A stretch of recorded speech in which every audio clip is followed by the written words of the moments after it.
Hey guys, tonight we begin with the world of the Stone Age, that glorious stretch of prehistoric chaos where personal hygiene was survival, and so was not getting eaten by a saber-toothed cat.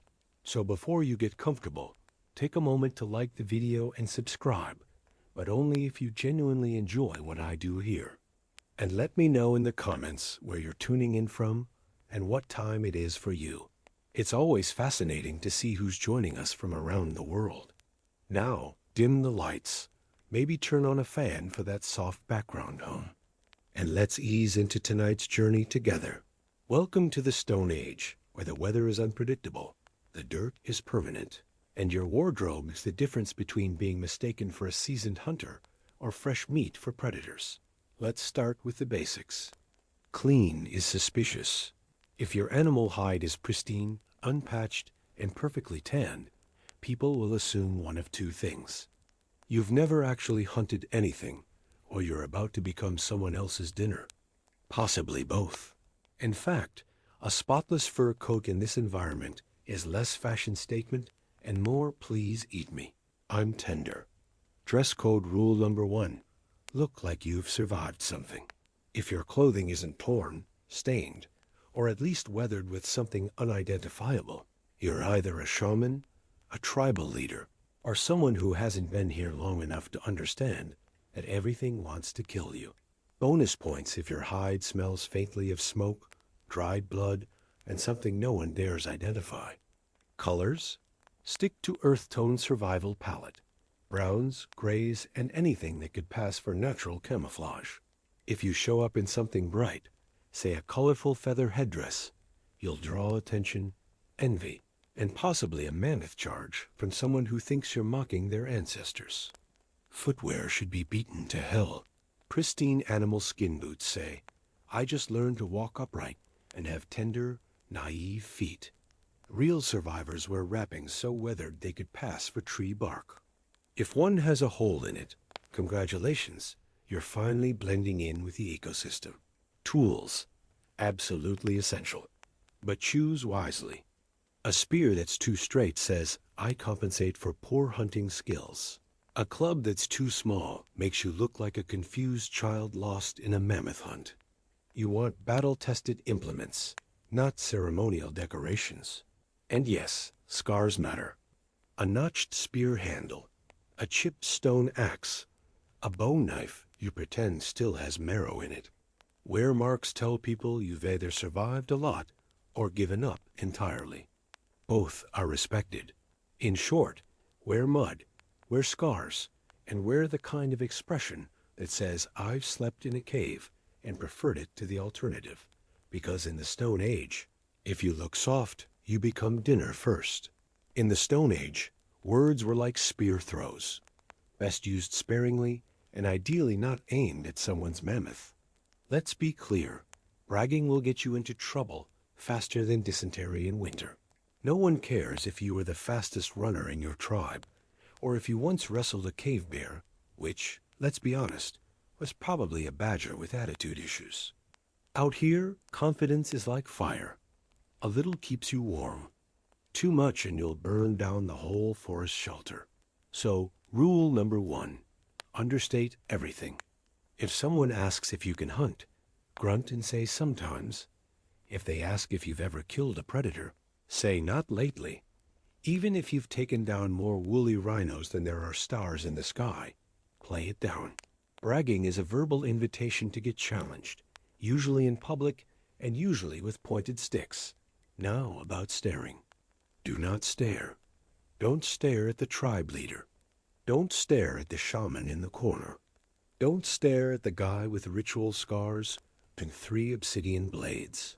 The only thing you should stare at in the Stone Age is your food, and even then, only to make sure it's not moving or rotting.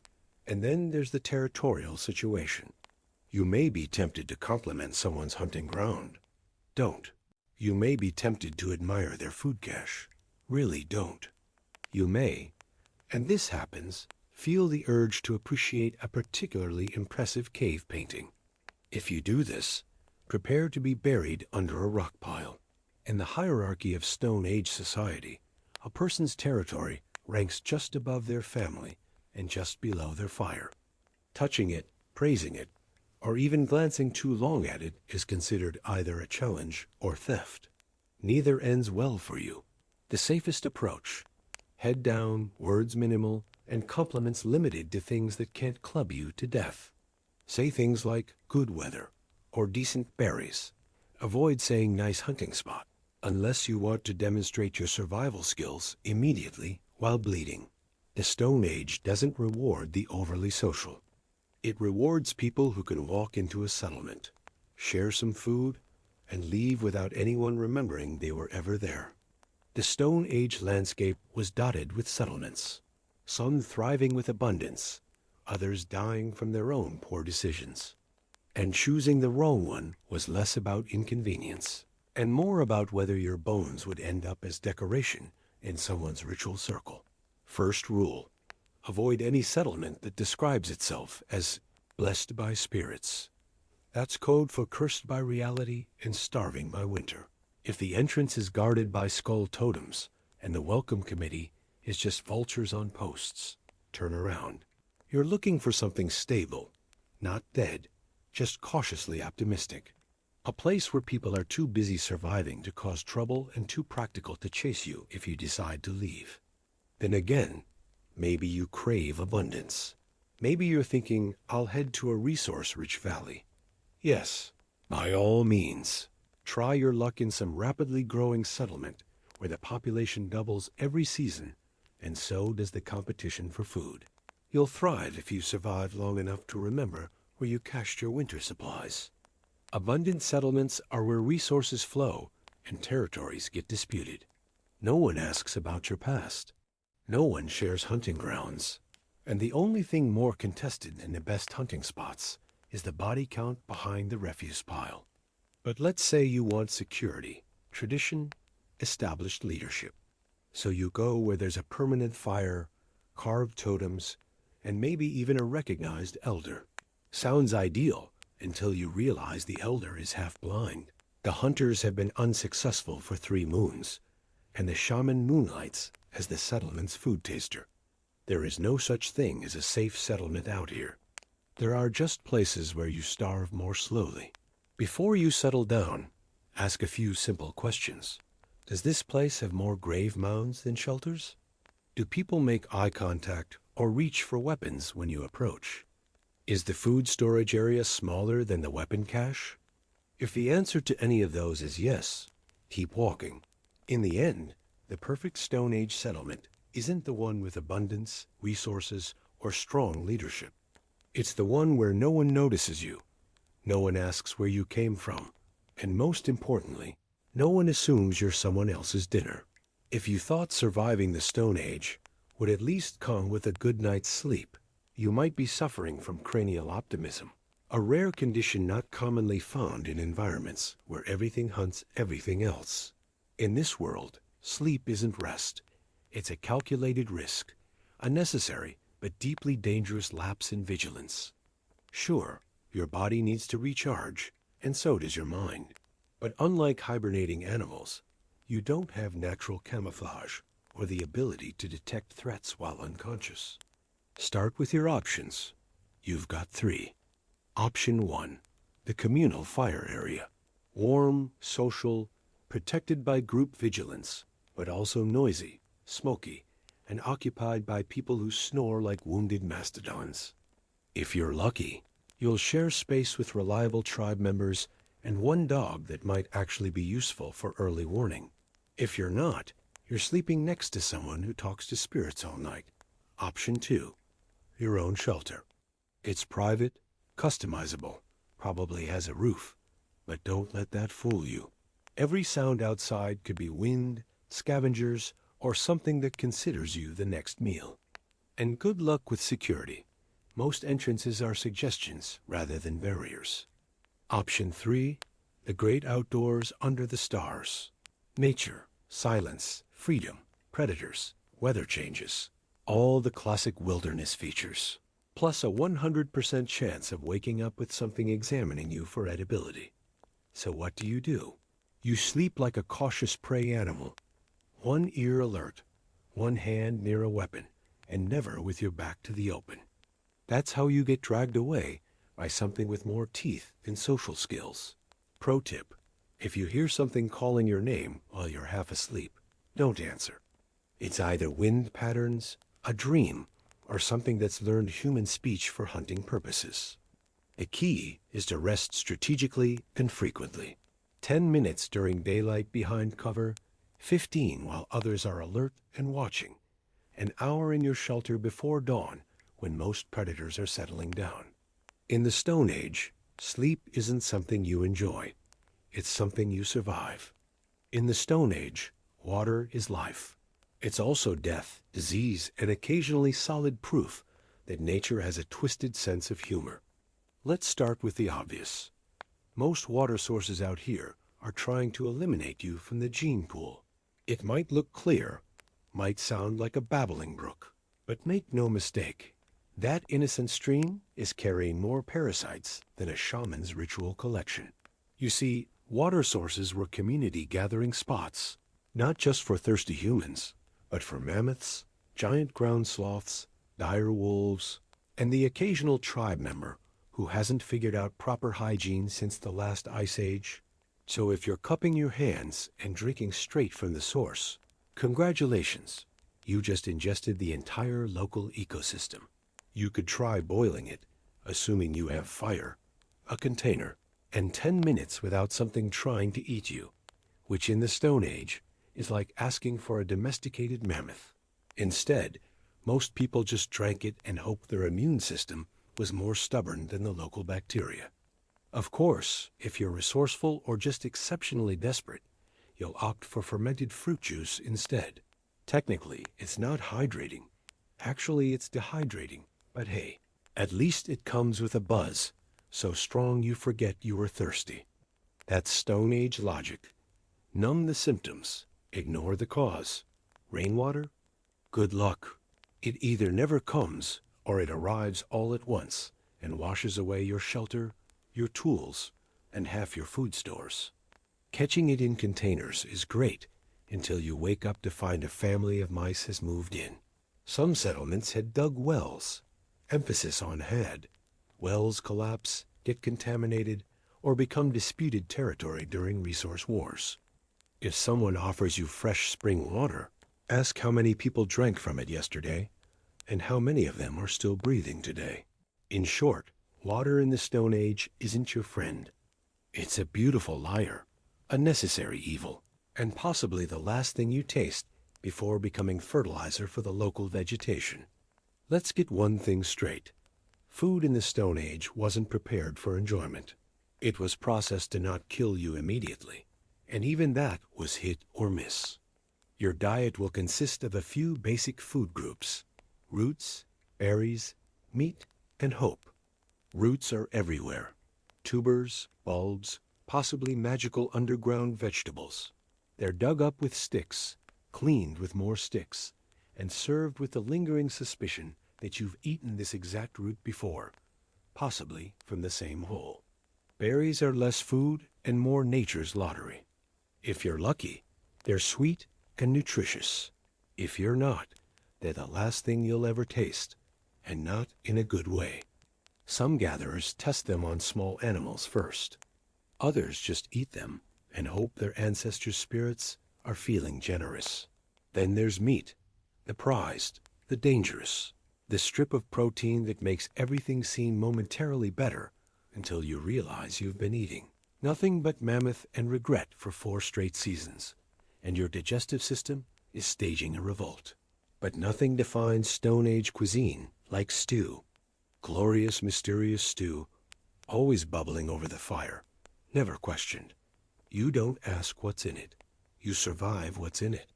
If it crunches, keep chewing. If it moves, pretend it didn't. If someone swears it tastes like the good parts of a mammoth, they either have a generous imagination or a very low opinion of mammoth. Dessert? That's adorable. The closest thing to dessert is tree sap mixed with crushed berries, or maybe some fermented fruit you traded a good spear tip for. If you managed to find honey in the Stone Age, it was probably guarded by something with stingers, and a very bad attitude. Now let's talk about the social aspect of eating. Stone Age meals aren't just sustenance. They're politics, hierarchy, and occasionally a test of whether you're worthy of continued tribal membership. Don't grab food first unless you want to explain your actions with interpretive dance and possibly sharp implements. In the Stone Age, your hunting companion isn't just transportation or muscle. It's your therapist, security system, and occasionally the only thing in your life with functioning survival instincts. Let's be clear. Your hunting partner doesn't trust you, and frankly, they shouldn't. You're a bipedal liability who thinks wandering into unfamiliar territory at dusk is reasonable. Your partner, meanwhile, knows the last 3 people who tried that are currently providing calcium for the local soil.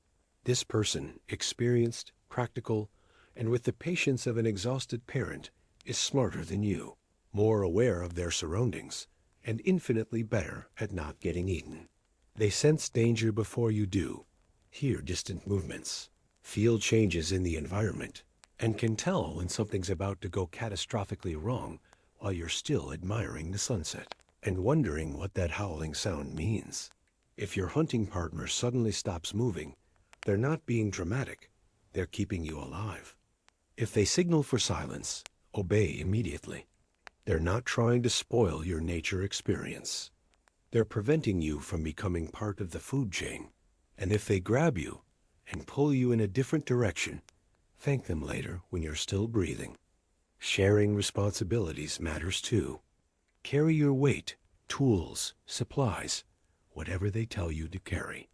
But don't expect gratitude. This isn't a friendship. This is a mutual survival agreement.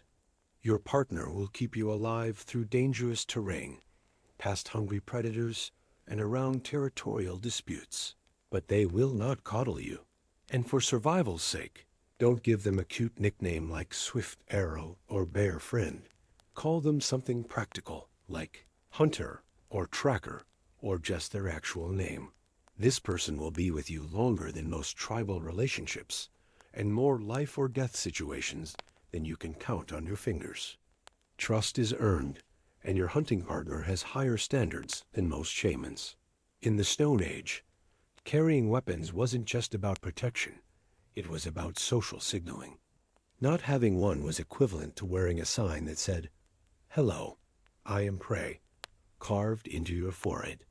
Now, whether you actually knew how to use your weapons, that was optional. Most people didn't.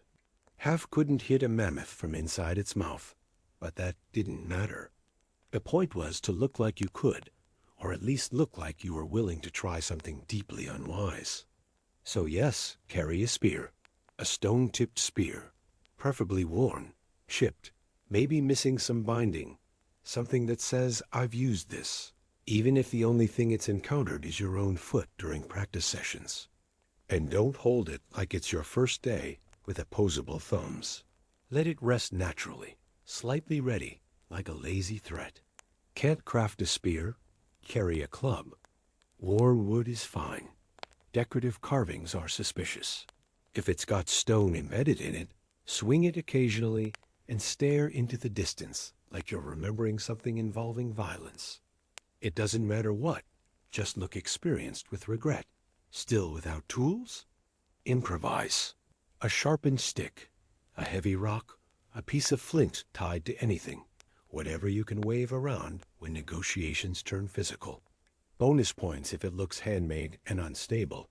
People respect unpredictability. But remember, you don't actually want to use these things. Fights are loud, attract predators, and statistically inadvisable. Your weapons are for deterrence, a walking insurance policy that should communicate, "I'm not worth the energy expenditure," not "please test my reflexes." That said, if you do brandish a weapon, commit. Nothing's more embarrassing than threatening someone with a spear and realizing you're holding it backwards. Or worse, that you forgot to actually make the pointy end pointy. Don't be that person. They usually become cautionary tales told around fires. Trust is a fragile thing in the Stone Age, like a bone needle on thin ice or a shelter held together with hope and plant fiber. And if someone introduces themselves as Stonebreaker, Firekeeper, or Nightwalker, congratulations. You've just met someone who will definitely get you into trouble and possibly into a shallow grave. Let's start with Stonebreaker. Sounds skilled, right? Wrong. Stonebreaker is not a master toolmaker. He may have once successfully chipped a rock. He may have removed a thorn with a sharp stone. But more likely, he's just the guy whose tools break at the worst possible moments. If Stonebreaker offers to repair your spear, it means he's about to turn your weapon into kindling, possibly during a mammoth encounter. Then there's Firekeeper. No one knows why they're called this. They're not particularly good with fire. They don't maintain the communal flame, but they always have a plan involving fire. And that plan always ends with you hiding in smoke, while Firekeeper runs off with the food supplies, your best tools, and a sincere apology that sounds well practiced. Never trust Firekeeper's plans, especially if they start with "here's what we should burn." Now let's talk about Nightwalker. Nightwalker earned that name because they move around when sensible people are sleeping. They know every animal trail, every dangerous territory, and every tribe that's issued warnings about strangers. They're friendly, too friendly. They'll offer to share shelter, provide protection, even guide you through unfamiliar territory. But the moment you're vulnerable, they'll disappear with your supplies, your weapons, and a heartfelt note made of scratched symbols that just says thanks for the stuff. Here's the rule. If someone introduces themselves with an impressive sounding name, assume it came from either a series of disasters or one very memorable tribal incident. Trust only people who give you their actual names and nervously explain what they're good at. Because out here, dramatic names are warnings, and anyone called Beast Slayer, Star Reader, or Death Dancer has either survived something terrible or is about to convince you to try. In the Stone Age, games of chance weren't just entertainment. They were group activities where everyone pretended to understand the rules until someone grabbed a weapon. Let's start with Bone Toss, the most popular game around the fire and also the least understood. It involves carved bones, territory markers, and lots of shouting. The rules are simple: lose slowly or lose everything. Either way, your possessions end up in the same place, someone else's shelter. You might think, I'm good at strategy games. That's adorable. Bone Toss is strategy's wild cousin, raised by shamans and trained in chaos theory. It moves unpredictably, has its own mystical interpretations, and is often overseen by an elder who's both wise and possibly making up rules as they go. Now here's a survival fact. The tribe always wins eventually. Even if you do get lucky, don't celebrate. Celebrating draws attention. Attention draws challenges. Challenges draw violence. If you win, leave quietly. Walk like nothing happened. Share something with the group. Smile like a contented hunter. And disappear before sunrise, before someone starts wondering how your luck got that good. Of course, gains aren't limited to bones and stones. There's spear accuracy, fire starting speed, who can eat the most questionable berries without dying, and the always thrilling, what's moving in that bush over there? All high risk, low reward, and medically inadvisable. But let's not forget the ultimate gamble, choosing a mate. In the Stone Age, pair bonding was basically signing a survival contract with someone who probably smells like smoke and has unresolved issues involving large predators. The ceremony is brief, the commitment flexible, and the consequences legendary. Sure, some people find companionship. Others discover their partner has 3 different names in 3 different tribes, owes favors to several shamans, and one angry ex with a very sharp stone axe named Skull Splitter. You'll know it's serious when you wake up one day and your hunting tools are missing, but your partner's relatives have moved in. If you don't understand the rules, don't participate. If the stakes seem reasonable, look closer. They're probably hidden under symbolic meanings. And if someone called Lucky Strike offers to teach you a fun game, check for the nearest exit and start moving. Because in the Stone Age, everything's a gamble, especially trust. The Stone Age landscape may look vast and inspiring in cave paintings, but out here, the weather is basically nature's mood swings with atmospheric violence. Let's begin with summer heat. The hot season isn't warm. It's a full-body endurance test where your animal hide clothing melts into your skin and your water container becomes a cruel joke. Shade is a rare, moving target, usually occupied by something with fangs and territorial issues. You'll sweat through leather and fur. Your water will taste like warm disappointment, and no matter how much you drink, you'll never feel refreshed, just slightly damp and very concerned about heat stroke. Then comes the wind, which doesn't just blow, it scours. It blasts dirt into your teeth, your food, your soul. It finds every gap in your shelter and reminds you that you're essentially camping in nature's wind tunnel. The locals call it the breeze, which is adorable in the same way a charging mammoth is called energetic. But wait, let's not forget rain, that rare and deeply suspicious weather event. When it comes, it doesn't drizzle politely. It arrives with prehistoric fury, turning the ground into quicksand and your shelter into a water feature. Trails disappear, animals panic, and you discover your waterproof shelter is about as water-resistant as a woven grass basket. And then there's winter, the season that doesn't announce itself politely. Cold in the Stone Age isn't uncomfortable. It's a silent predator.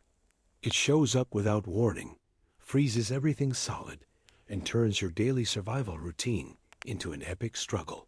Water becomes ice, fingers go numb, and you start naming your firewood for emotional support. Pro tip: never trust clear skies. They're nature's trap. You'll step outside thinking, what pleasant weather, only to be chased by sudden storms, hail the size of mammoth teeth, or temperature drops that want your body heat and possibly your life. Out here, weather isn't something you enjoy. It's something you survive. The sun bakes you, the wind strips you bare, and the rain mocks your shelter-building skills. Your clothing is never appropriate, your shelter is always inadequate, and your mood is permanently weather-dependent. The legends got it wrong. In the Stone Age, no one actually declared, "I'm leaving this territory," and marched off into the sunset with dramatic music and a full pack. You know what happened to those people? They got tracked, or worse, remembered by things with better memories and sharper teeth. The real survivors left like shadows. No farewell rituals, no eye contact, and absolutely no final sharing of food around the fire. You pack your essentials before dawn, signal no one in particular, and disappear into the wilderness like someone with debts, enemies, and a healthy respect for not becoming a cautionary tale. You see, staying too long in any settlement is dangerous. The longer you remain, the more likely someone will decide you look like a person they used to compete with for resources, or owe tools to, or made an enemy of during a particularly heated territorial dispute. Best case scenario, they just want your hunting grounds.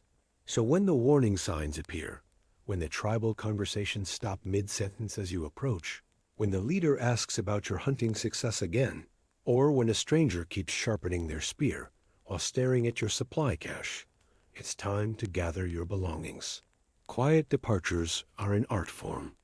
You collect your tools before sunrise, make no unnecessary noise, and leave behind anything that might rattle, sentimental, or attract scavengers. If you must indicate departure, make it vague. Hunting upstream? That could mean anything. Tracking game? Avoiding conflict, or just a powerful desire to not be speared at breakfast. And don't look back. Nothing valuable is ever behind you in the Stone Age, except poor decisions and people who throw things accurately, but with questionable judgment. Want to build a reputation? Stay and compete. Want to survive past your prime hunting years? Leave while no one's tracking your movements. The only thing better than being remembered is being alive to make new memories elsewhere. Even better, leave during a distraction. Mid-story, mid-meal, mid-tool repair. They'll spend days wondering where you went and whether they should follow. They shouldn't. You're already 3 valleys away, setting up camp near better water sources. In a settlement full of big personalities and bigger egos, it's easy to be distracted by the loudest person around the fire. They're usually telling stories about how they fought off 3 dire wolves, 2 rival tribes, and a winter storm, all before the morning meal. Ignore them. They'll be extinct by next season. No, the real danger is the quiet one in the corner, the one working on the same tool for hours, the one who hasn't spoken since the last full moon, and who may or may not have been carved from a particularly stoic tree. That's the person who survived 5 predator encounters, 3 resource wars, and 1 very bad winter. They're not silent because they're shy. They're silent because words waste energy, and they're conserving strength for when someone needs correcting. You see, in the Stone Age, talkers make noise, but quiet people make plans. They observe everything, count resources, know which paths lead where, and remember who owes what to whom. They know which ground sounds hollow when you walk on it, and where the nearest escape route leads, even if it's through your shelter. It's easy to mistake silence for peace. Big mistake. The loud ones start the conflicts, but the quiet ones end them, swiftly, efficiently, and usually before the tribal elder has time to intervene. And don't think you're safe just because someone shares food politely. Please, take some doesn't mean they won't defend their territory through your cooking pot if they think you're taking more than offered. In the Stone Age, politeness is just a cover for caution. If someone declines to share stories, nods without smiling, and keeps their tools within arm's reach, even during meals, be respectful, be cautious, and under no circumstances should you challenge them to anything. Not a contest, not a trade negotiation, not even casual conversation about the weather. Because there's a reason the burial grounds are full of loud people, and the quiet ones are still making tools by the fire. In the Stone Age, fermented fruit wasn't just a discovery. It was a lifestyle, an explanation, and occasionally a legal defense. Ate someone's winter food stores? Fermented berries. Wandered into the wrong territory and started a tribal incident? Fermented berries. Woke up confused next to a cave painting of what appears to be you dancing with a mammoth. Definitely fermented berries. Blaming fermented fruit is a time-honored tradition in prehistoric society. It's humanity's first version of the spirits made me do it. And the best part? People accept it. No one expects wise decisions from someone who's been consuming nature's mistakes since sunrise. Now don't confuse fermented fruit with flavor. It tastes like regret and burns like honesty, but it does the job. It numbs awareness, blurs memory, and temporarily turns terrible ideas into brilliant ones. You'll find yourself thinking, yes, I can definitely outrun that saber-toothed cat, or sure, I trust this stranger with the ritual scars and no visible hunting tools. Fermented fruit is also the great social equalizer. You could be a skilled hunter, a respected gatherer, or the tribal toolmaker. By the 3rd serving, everyone's singing the same songs around the fire and arm wrestling the same tree stump. It brings people together briefly, just before the territorial disputes start. If someone confronts you about questionable behavior, just say, I don't remember. Must have been the fermented fruit. No one will question it, not even the tribal elder, who is likely nursing their own supply of plausible deniability. But beware, fermented fruit doesn't solve problems. It postpones them until they return with interest, usually holding grudges and sharp implements. And it has an amusing habit of turning just one taste into, why is the shaman calling me by someone else's name? Still, the Stone Age code remains. When reality becomes inconvenient, fermented fruit is the explanation. Blame it freely, blame it often, and never let facts interfere with a good story. Just remember, the morning after is on you. Fermented fruit won't explain the bruises, the missing tools, or why you apparently now co-own half of someone's hunting territory. So raise a gourd, take a sip, and prepare to blame nature's fermentation process. Because out here, fermented fruit doesn't fix your life. It just makes you too dizzy to notice it's broken. In the Stone Age, everybody wanted to be legendary until they saw how legends usually ended, dramatically, painfully, and frequently involving at least one angry mammoth. So if you really want to survive the prehistoric world, stay forgettable. Be the person nobody remembers, the one who never slew the great beast, never discovered fire, and never caused a scene at the tribal gathering. In other words, live like a shadow, die peacefully in your sleep. You see, fame in the Stone Age is a death sentence with slow delivery. The moment your deeds get repeated around fires, your name becomes a challenge. Some young hunter who's never faced real danger will show up one day, carrying their father's spear and demanding to test their skills against yours. Why? Because you once brought down a woolly rhinoceros, and someone made a cave painting about it. Every legendary hunter ends up on a challenge list. Every great gatherer becomes a target for resource competition. But the person who minds their own business, maintains their tools, and shares food without fanfare gets to travel to the next valley without anyone remembering their hunting techniques or territory preferences. That's freedom. Not the kind with songs and stories, but the kind where no one's tracking you with revenge plans or territorial ambitions. So skip the dramatics. Don't carve your achievements into cave walls. Don't try to impress people with your survival stories. No one believes you were raised by wolves and educated by eagles anyway. Just keep your head practical, your tools maintained, and your mouth mostly closed. Let others chase glory. Let them pose dramatically against sunsets and get philosophical about living fast and dying young. You'll be 3 territories away, eating food that doesn't taste like smoke and sleeping in a shelter that doesn't have your name scratched into the supports. Because here's the real secret to surviving the Stone Age. Don't be remarkable. Be competent, be helpful, and be gone before anyone gets too curious about your past. And if someone asks about your previous territories, shrug and say nothing special happened there. Then change the subject to the weather, which as we know is probably trying to kill everyone anyway. Because out here, it's not about becoming a legend. It's about not becoming a cautionary tale told around someone else's fire. The great shaman tried one last ritual. He met the rival tribe draped in mammoth fur and sacred paint, hoping to charm or bargain his way into survival, perhaps even dominance.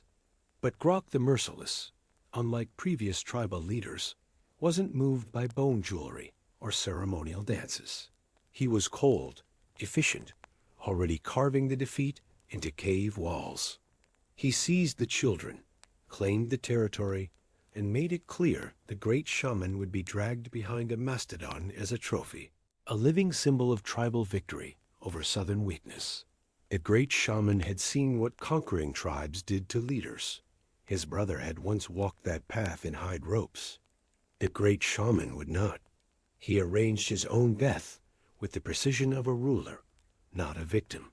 On the night of the blood moon, at the age of 39 summers, the great shaman took his life. Perhaps with poisoned berries, perhaps with the bite of a viper. The method is uncertain. The message was not. If he could not rule in dignity, he would die as a chief. The great shaman was dead.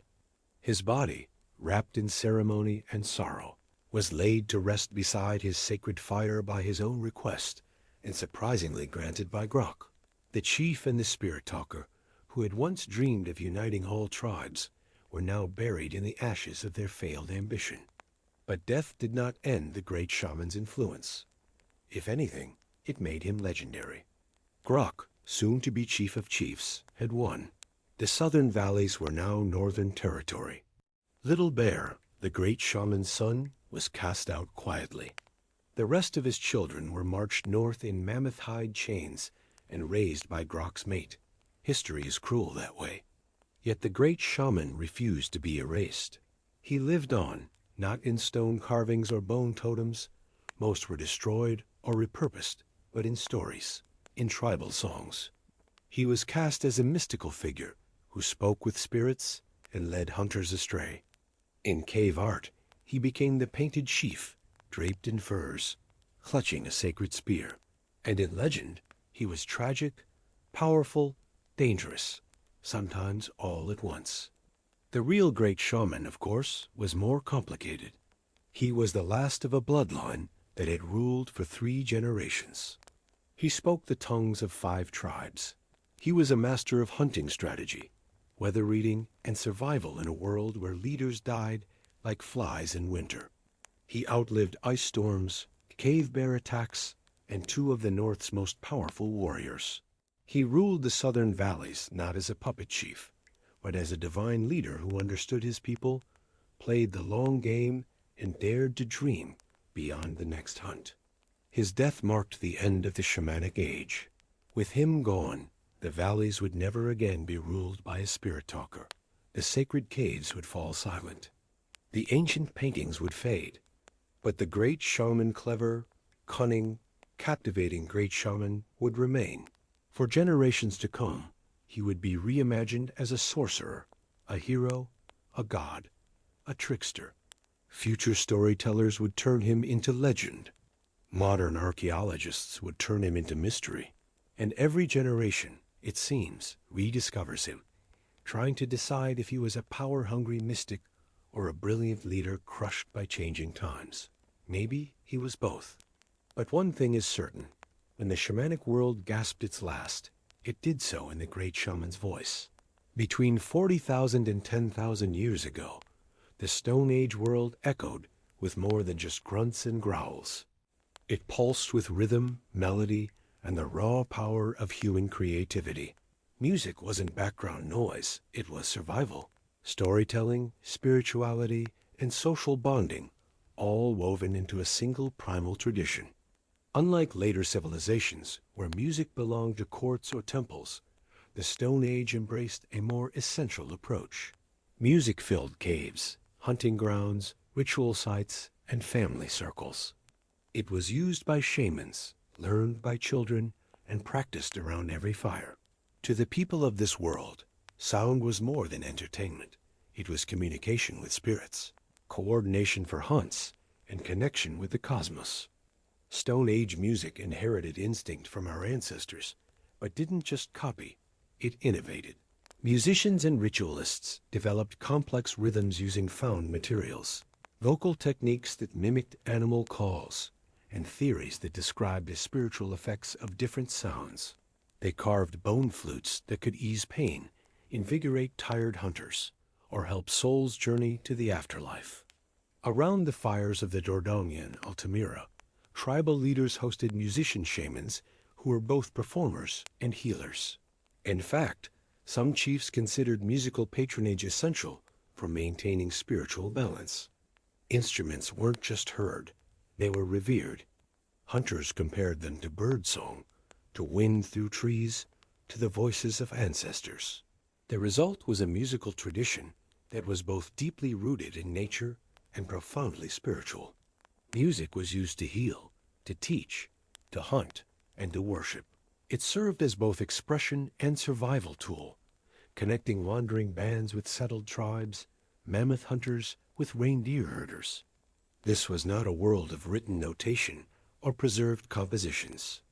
It was a world of improvisation, oral tradition, and living memory. Musicians learned by listening, copying, and slowly becoming vessels for thousands of years of accumulated sound.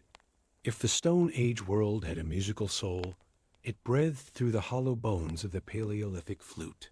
Instantly recognizable with its simple holes and haunting tone, the bone flute was the undisputed king of instruments.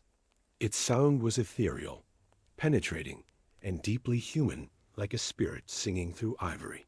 The bone flute wasn't just an instrument. It was a sacred object of communication, healing, and high ceremony. Shamans carved verses into the bone. Hunters claimed it brought them closer to their prey. In many ways, the bone flute was to the Stone Age what the drum later became to tribal societies, a central axis of ritual, education, and spiritual exploration. The most famous bone flute master was Wise Owl, a Cro-Magnon musician and healer. Living in the caves of southern France 35,000 years ago, Wise Owl revolutionized Paleolithic society with his musical innovations.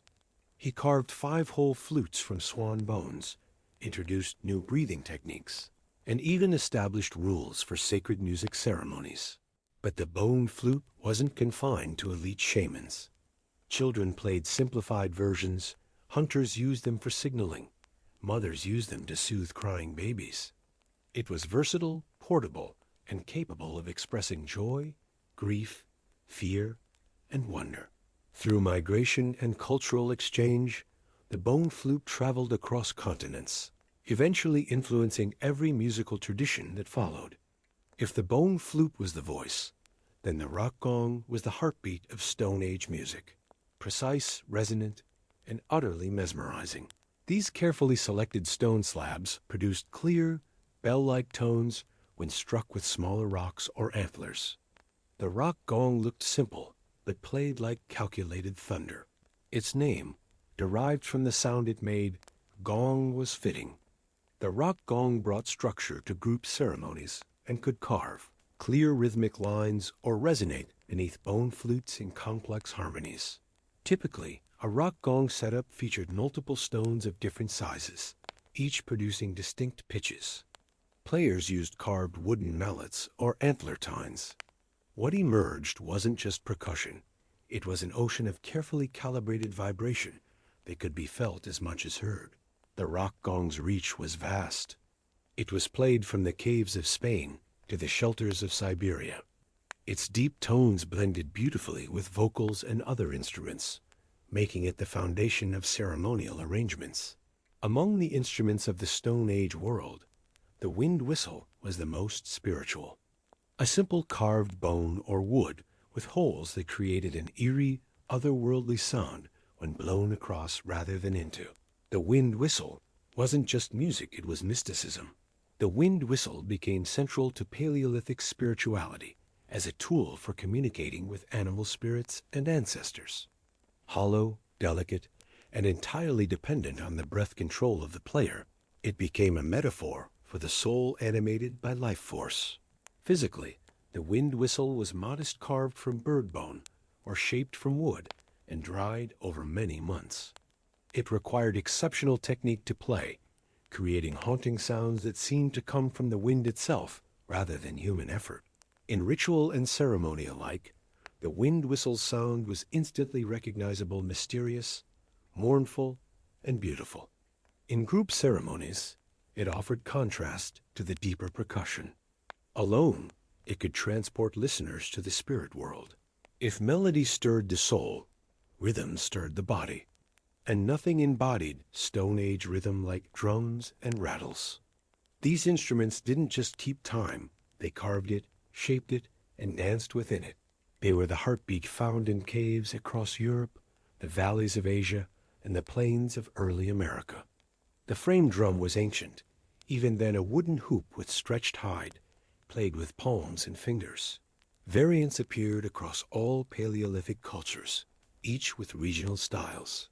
Some were fitted with seeds or small stones inside to add texture. More refined were rattles made from gourds, hollow bones, or sewn hide pouches filled with pebbles, teeth, or shells. In skilled hands, a rattle could simulate rainfall or the approach of large game. These weren't just rhythm instruments. They were conductors of trance, healing, and spiritual journey. A sudden silence could signal the presence of spirits. A flurry of beats could lift dancers into ecstasy. While music filled daily life around fires and shelters, it reached its most powerful expression in the sacred caves and ritual sites. These locations weren't just spiritual centers. They were acoustic laboratories where shamans, artists, and musicians collaborated under flickering torchlight. In the painted caves of Lascaux and Altamira, acoustic properties were carefully considered. Music wasn't casual entertainment. It was staged, sacred, and often lasted through entire nights. A single song could determine the success of a hunt or the favor of the spirits. The musicians who performed in these caves weren't mere entertainers. They were respected spiritual leaders, often combining roles as healers, weather predictors, and animal communicators. Their instruments were as sacred as their knowledge, and their performances balanced technical mastery with spiritual power. Music in these caves was both spectacle and survival necessity. It was used to contact spirits, ensure successful hunts, and maintain tribal cohesion through harsh winters. While the caves shimmered with sacred performance, music also pulsed through the daily life of Stone Age bands. In these practical spaces, music was alive, differently functional, rhythmic, spontaneous, and often loud enough to compete with howling wind and crackling fires. Around evening fires, music served practical and emotional purposes. Traveling storytellers, hunters, and elders sang tales of great hunts, animal behavior, or tribal history. They used portable instruments, small drums, whistles, rattles, and occasionally scrapers made from notched bone. Music wasn't formal entertainment, it was life instruction. Children learned hunting songs while playing. Gatherers hummed while preparing food. Travelers used rhythmic chants to coordinate long journeys and stay alert to danger. This fusion of sound and survival wasn't accident. It reflected a worldview where art and necessity were unified. Hunting, music, and spirituality weren't separate activities. They were harmonies in the same essential song of survival. As Stone Age bands spread across continents, their music didn't remain isolated. It traveled by foot, by memory, and through cultural exchange. The instruments, rhythms, vocal techniques, and spiritual practices of Paleolithic music became the foundation for every musical tradition that followed.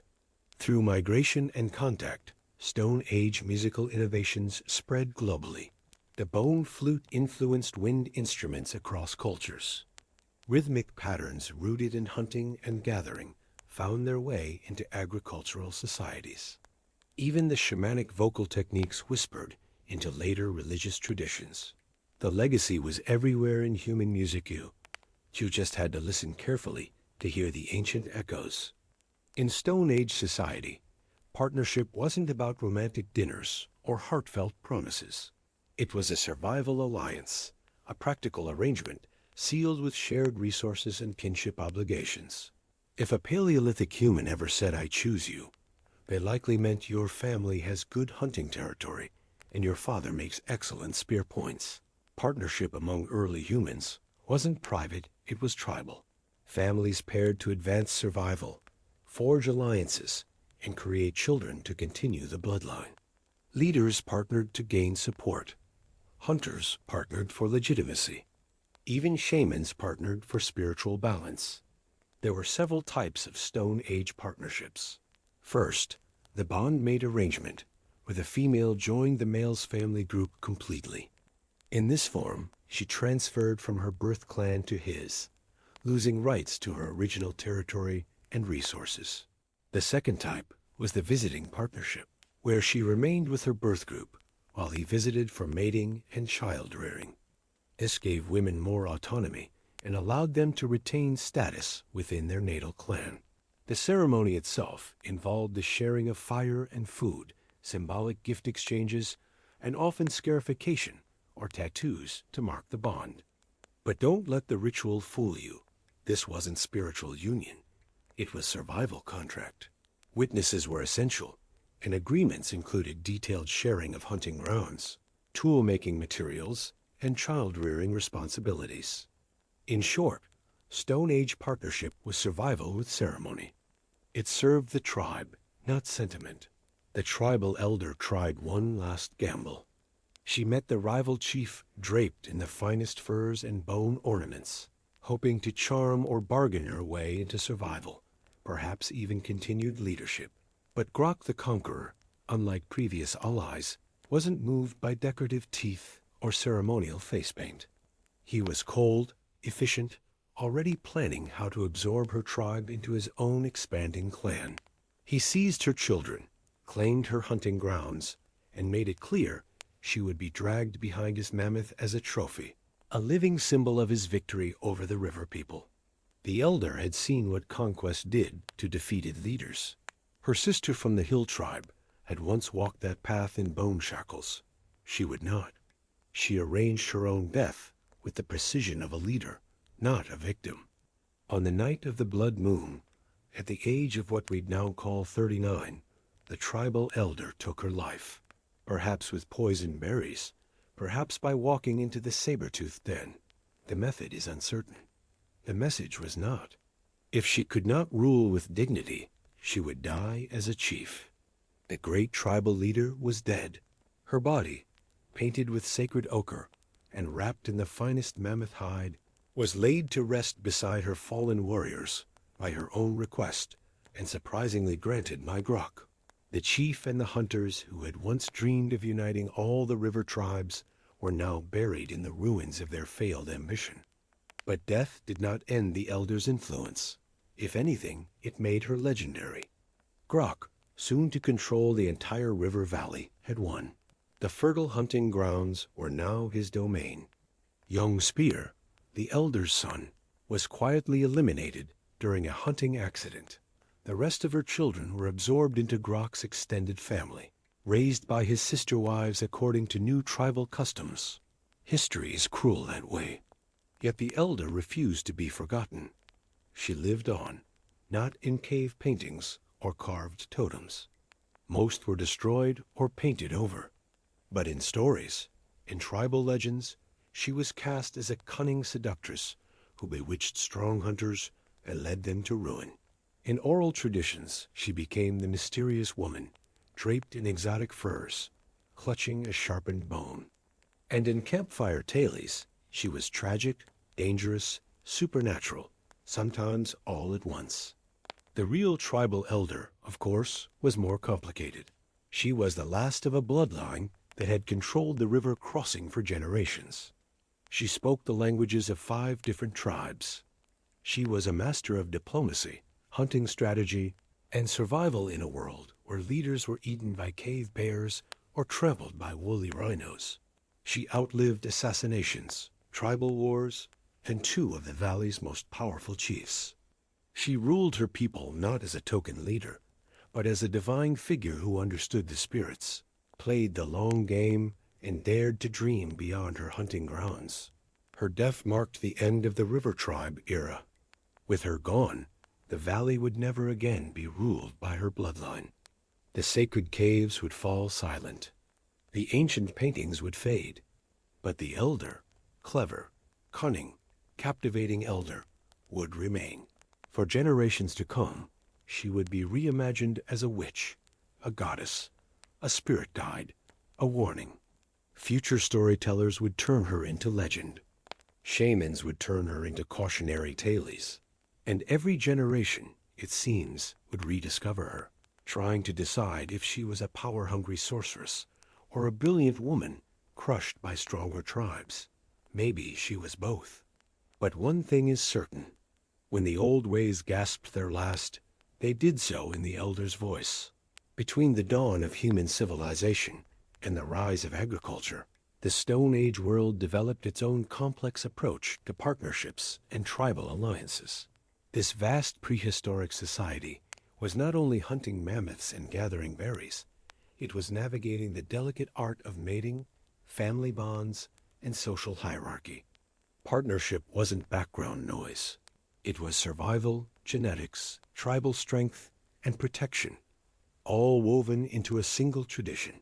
Unlike in many later agricultural societies, where marriage often belonged strictly to property exchanges or political arrangements, the Stone Age world embraced a more survival-focused approach.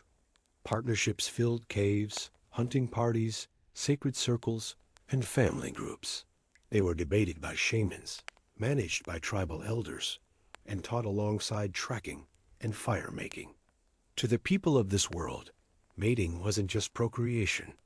It was a reflection of tribal order, a mirror of natural law. Stone Age partnership customs inherited much from instinct and observation. Animal behaviors, seasonal patterns, survival necessities.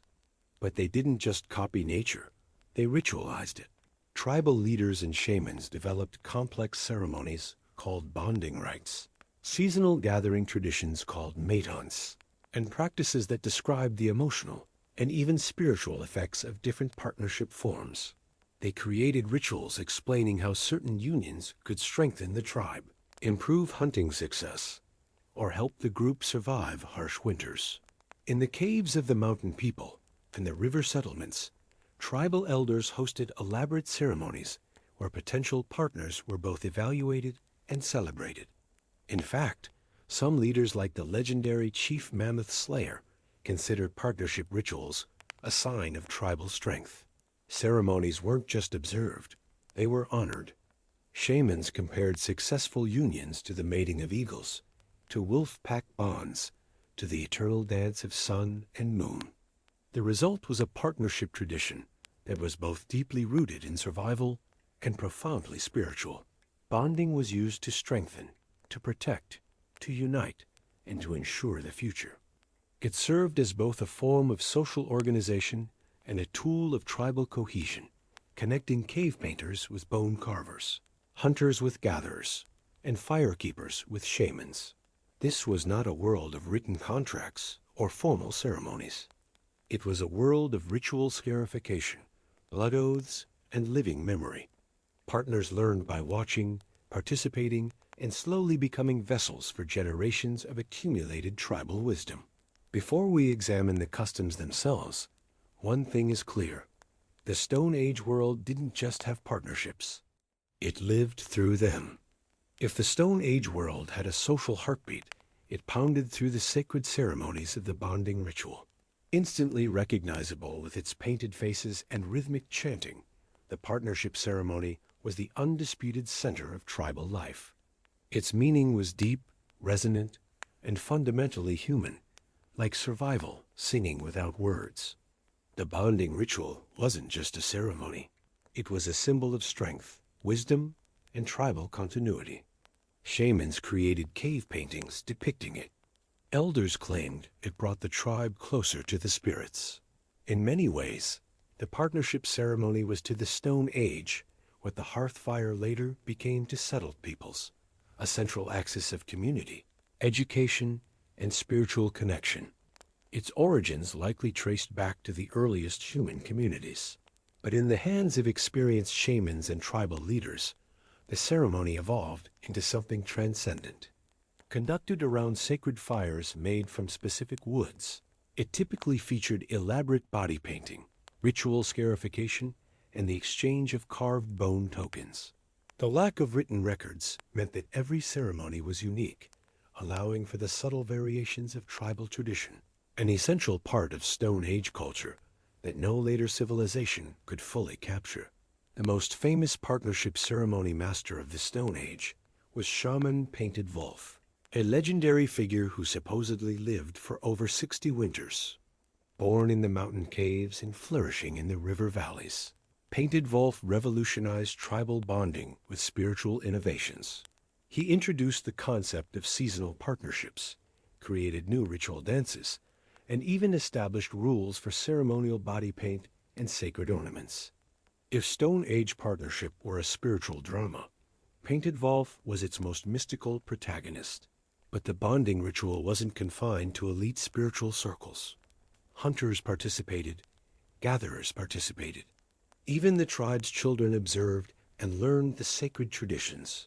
It was versatile, meaningful, and capable of expressing joy, sorrow, hope, and everything in between. Through migration and tribal contact, the ritual traveled. It entered neighboring territories, influenced distant clans, and eventually reached far-off hunting grounds, where it evolved into the foundation ceremonies of countless future cultures. In a world of cave paintings and bone carvings, the partnership ceremony added something intangible, meaning. It didn't just echo across valleys. It whispered through millennia. And where the bonding ritual laid the foundation, other social customs soon followed. If the bonding ceremony was the heart, then the tribal gathering was the mind of Stone Age partnerships. Precise, organized, and utterly essential for survival. Large, circular, and arranged around the central fire, the tribal gathering looked like organized chaos, but functioned like a calculated system of social cooperation. Its name, derived from the concept of the Great Circle, was fitting. The gathering brought structure to tribal life, ensuring that partnerships served the group's survival needs. With its clear social hierarchy, the gathering could coordinate hunting parties or manage the delicate balance of tribal harmony. No surprise that leaders and shamans gravitated toward these events. They were the backbone of tribal organization, the place where survival met social structure. Typically, a tribal gathering featured representatives from multiple family groups, meaning dozens of potential partnership combinations stretched around the ceremonial space. Participants used bone ornaments, body paint, and ritual scars to signal their status and availability. What emerged wasn't just a social event, but an ocean of carefully calibrated survival strategy. Leaders could assess potential unions for their impact on hunting parties, while shamans evaluated the spiritual implications of different combinations. Unlike simple pair bonding, the tribal gathering relied on complex social negotiations that allowed the group to adapt quickly between seasonal needs, resource availability, and territorial challenges. This meant a skilled tribal leader could shift partnership dynamics mid-gathering, creating alliances that would strengthen the tribe's chances against predators, rival clans, or harsh weather. The gathering's influence was wide. It was practiced from the mountain caves to the coastal settlements. In the forest tribes, it was central to summer festivals. In the plains people, it accompanied the great hunts when multiple clans would unite for mammoth hunting seasons. Its rhythmic social patterns blended beautifully with both spiritual ceremonies and practical planning, making it the bedrock of Stone Age community organization. More than once, visitors from distant territories described the gathering with a mixture of admiration and confusion. How could something so organized emerge from such seeming chaos? How did the social dynamics balance individual desires with group survival? By the time agricultural societies tried to replicate similar systems, they had already lost the essential connection between partnerships and tribal survival that made the Stone Age gathering so effective. But perhaps the most remarkable thing about the tribal gathering was its dual nature. It was both a tool of practical organization and a vessel of spiritual meaning. A survival strategy, yes, but also a celebration of life itself. Together with the bonding ceremony, the gathering helped create a world where partnerships were not just personal, but essential to the very survival of the human spirit. Among the customs of the Stone Age world, the vision quest was the most deeply spiritual. A solitary journey into the wilderness with only basic supplies and a profound sense of purpose, the vision quest wasn't just a rite of passage. It was mysticism made manifest, where the bonding ceremony connected people to each other. The vision quest connected individuals to the spirit world and their own destiny. The vision quest was one of the oldest traditions in continuous practice, predating even the earliest cave paintings. But in the Stone Age, particularly among the mountain tribes and forest peoples, it found a new and deeper purpose. It was embraced by those seeking life partners, young adults preparing for adulthood, and anyone facing major life decisions. The wilderness became a teacher, and solitude became the pathway to understanding. The famous tribal leader Windwalker supposedly opened his most legendary speech with words about the vision quest. Listen to the spirits in the silence, how they whisper of the path that leads from loneliness to wisdom. That single phrase turned the vision quest into a spiritual icon, a symbol of the journey every person must take to understand their place in the great web of life. Physically, the vision quest was demanding. Undertaken with minimal supplies, perhaps some dried meat, a water container, and basic tools, it required exceptional mental and physical preparation. Unlike comfortable tribal life, success came not from material comfort, but from raw spiritual endurance, careful observation of nature's signs, and years of preparation. Mastery of the vision quest took a lifetime, and even then, Every journey trembled with uncertainty and discovery. In hunting camps and seasonal gatherings alike, returning vision questers were instantly recognizable. They carried themselves differently, spoke with new wisdom, and often brought back profound insights that would guide not just their own partnerships, but the entire tribe's understanding of spiritual matters. It wasn't uncommon for these solo journeys to produce the shamans and leaders who would guide partnership ceremonies for decades to come. Across tribal territories, different groups developed their own variations of the vision quest. In the northern regions, it might involve surviving alone during the harsh winter months. Among the desert tribes, it became a test of endurance against heat and thirst. But regardless of location, the vision quest remained uniquely transformative, too profound, too personal, too spiritually powerful to be reduced to simple ritual.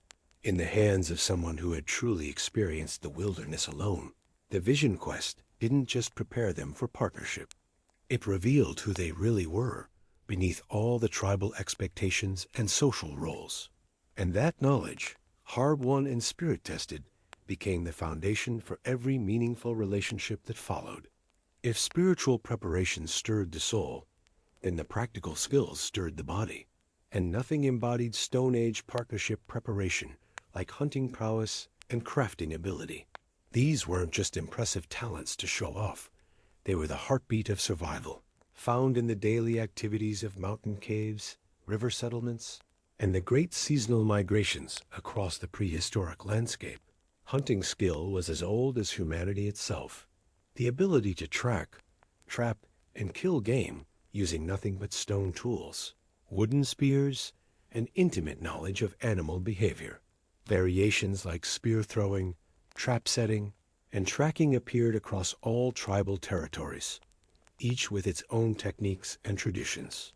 Some hunters specialized in mammoth hunting with its elaborate group coordination, while others became masters of stealth hunting, capable of taking down prey without making a sound.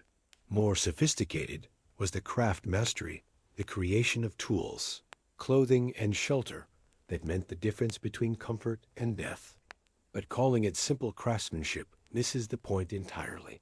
This was engineering, artistry, and survival science combined into a single essential skill set. The most accomplished crafters could create everything from delicate bone needles to massive hide shelters that could house entire extended families. In their hands, raw materials became life-saving technology. They understood the seasonal cycles, the timing patterns that determined when to gather materials, when to craft winter clothing, and when to prepare tools for the great hunts. These weren't just work schedules, but intricate knowledge systems that defined the rhythm of life and death. Master crafters memorized dozens of these patterns, switching between different projects with fluid expertise based on seasonal needs, available materials, and tribal requirements. There was the patient hide preparation process, the intensive tool napping sessions, and the delicate work of creating ceremonial objects that would last for generations. Skilled artisans were not background workers. They were the architects of survival. A sudden need for hunting tools could mobilize the entire crafting community. A damaged shelter could mean life or death for a family. In partnership negotiations, both men and women sought mates with proven crafting abilities, because these skills directly translated into family survival and prosperity. Women often specialized in textile work, food preparation, and domestic crafts, while men typically focused on tool making, weapon crafting, and construction. But the boundaries were flexible, and exceptional artisans of either gender were highly valued for their ability to create the material foundation that made tribal life possible. The impact of Stone Age crafting traveled through time itself. Techniques developed around prehistoric fires eventually influenced every human technology that followed. Without the patient work of Stone Age toolmakers, there would have been no foundation for the bronze work, iron forging, or mechanical innovations that built civilization. Where practical skills laid the foundation, spiritual connection followed. In a world of constant danger and uncertainty, partnerships weren't just social arrangements. They were sacred bonds that connected individuals, not just to each other, but to the spirit world that governed all of life and death. While partnerships provided practical benefits like shared labor and protection, they reached their most profound expression in the spiritual realm of the shamans and tribal elders. These weren't just community leaders, they were intermediaries between the human and spirit worlds, where the souls of potential partners were evaluated not just for compatibility, but for their spiritual destiny. In the great cave temples of the mountain people, shamanic councils became centers of partnership guidance. It was here that legendary spirit workers like Vision Seeker refined the art of spiritual matchmaking, dream interpretation, and soul reading. Partnership consultations weren't casual conversations. They were elaborate spiritual investigations that could determine not just compatibility, but the spiritual fate of entire bloodlines. The shamans who guided these practices weren't mere fortune tellers. They were respected mystics, often individuals who could communicate with animal spirits, interpret natural omens, and understand the deeper patterns that connected individual partnerships to tribal survival. Their spiritual insights were as polished as their ceremonial regalia, and their guidance balanced mystical wisdom with practical tribal knowledge. You didn't just need attraction, you needed spiritual harmony. Further into the sacred territories, especially in the deep forest settlements and high mountain retreats, spiritual partnership preparation became an elaborate system of tests, visions, and ceremonial preparations. It was here that shamanic traditions reached their highest development, creating spiritual practices that would influence human relationships for millennia to come. Partnership in these communities was both spectacle and sacred ritual. It was used to unite not just individuals, but entire spiritual lineages, bloodlines, and tribal destinies. Shamans took pride in their ability to perceive spiritual compatibility, sometimes consulting with dozens of spirit guides, trained in the ancient arts of soul reading and destiny interpretation. Women also played crucial spiritual roles, especially in the private ceremonies and tribal councils where partnership decisions were made. Some were powerful medicine women trained from childhood in herb lore, spiritual communication, and the complex protocols of tribal social structure. These wise women were valued not just for their spiritual insights, but for their ability to navigate the intricate social dynamics that determined tribal harmony and survival. These spiritual communities weren't just preserving tradition, they were creating it. And as shamanic practice flourished, partnerships became both a reflection of spiritual power and a tool to wield cosmic forces that extended far beyond individual desires into the realm of tribal destiny and spiritual evolution.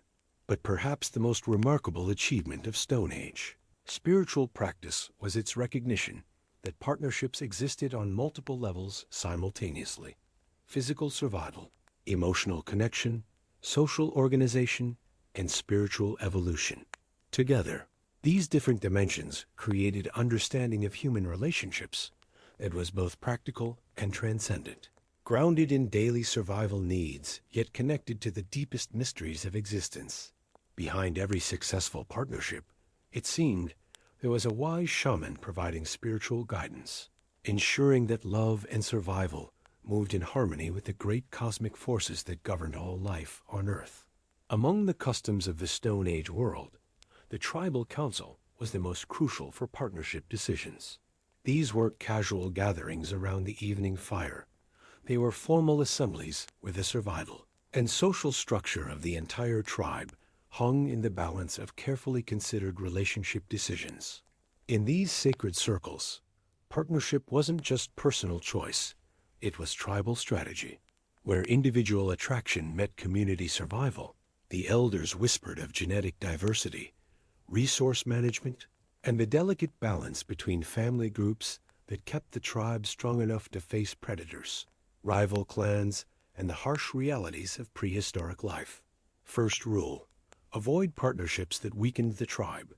That was code for inbreeding, resource competition, and social conflicts that could tear apart the careful alliances that meant the difference between thriving and extinction. If the potential union created tension between hunting groups or disrupted the established social hierarchy, the elders would intervene before the partnership could damage tribal cohesion.